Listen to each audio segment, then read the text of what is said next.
Bonjour et bienvenue dans l'édition d'aujourd'hui de T99. Au programme, gros contrat pour Sonatrach, une flambée des importations automobiles et un regard sur la scène régionale. C'est parti pour l'essentiel de l'actualité économique algérienne.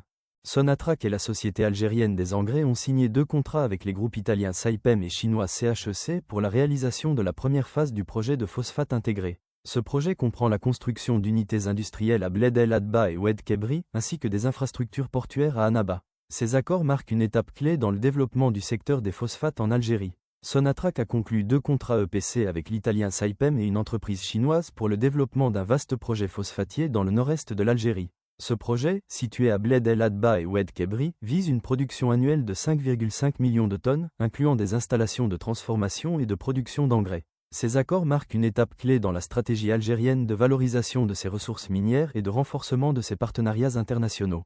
Sonatrach a signé des accords d'ingénierie, d'approvisionnement et de construction avec des partenaires italiens, Saipem, et chinois pour un projet phosphatier dans le nord-est de l'Algérie. Le projet vise une capacité annuelle de 5,5 millions de tonnes de phosphate brut, avec un contrat évalué à 500 millions d'euros pour Saipem. Ces accords marquent une étape clé dans le développement du secteur minier algérien. Selon les données des douanes, l'Algérie a importé 143 012 véhicules de marque chinoise au premier semestre 2026, soit une hausse de 235% par rapport à 2025. Ce volume place le pays parmi les principaux marchés mondiaux pour ses importations, reflétant une accélération significative des échanges automobiles entre les deux pays. Cette progression marquée souligne la place croissante des constructeurs chinois dans le parc automobile algérien.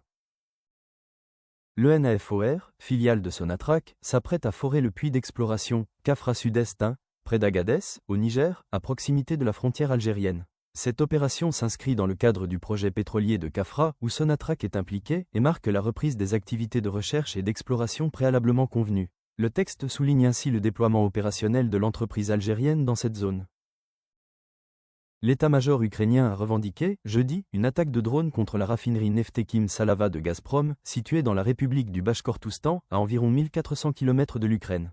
Selon les autorités locales, 21 drones ont visé ce complexe pétrochimique, dont 16 ont été abattus. Cet incident marque une escalade significative dans la capacité de Kiev à frapper des infrastructures énergétiques russes profondes, avec des implications potentielles pour la production pétrolière et gazière de la région. Le ministère du Tourisme a organisé une réunion consacrée à l'assainissement et à la valorisation du foncier touristique dans les wilayas d'Oran, Djidjel et Skikda. Cette démarche vise à soutenir l'investissement touristique en mettant des terrains à la disposition de l'Agence algérienne de promotion de l'investissement.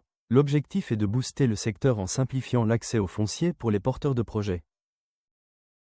L'article de RFI met en lumière le rôle central de l'Algérie dans plusieurs opérations de libération d'otages étrangers au Sahel, soulignant sa capacité d'intermédiation diplomatique. Il positionne le pays comme un acteur clé des dynamiques sécuritaires régionales, au-delà de son action militaire. Cette fonction de médiateur renforce son influence dans la région, où Alger apparaît comme un partenaire incontournable pour résoudre les crises liées aux groupes armés et à la prise d'otages. Fatou Binta Diop, conseillère spéciale chargée des questions diplomatiques, est présentée comme une figure discrète mais influente auprès du chef de la junte malienne, Assimi Goïta. L'article dresse un portrait de cette fidèle collaboratrice, soulignant son rôle clé au sein du palais de Koulouba depuis la prise du pouvoir. Il met en lumière sa proximité avec le pouvoir et son influence dans les affaires diplomatiques, sans fournir de détails supplémentaires sur son parcours ou ses actions spécifiques.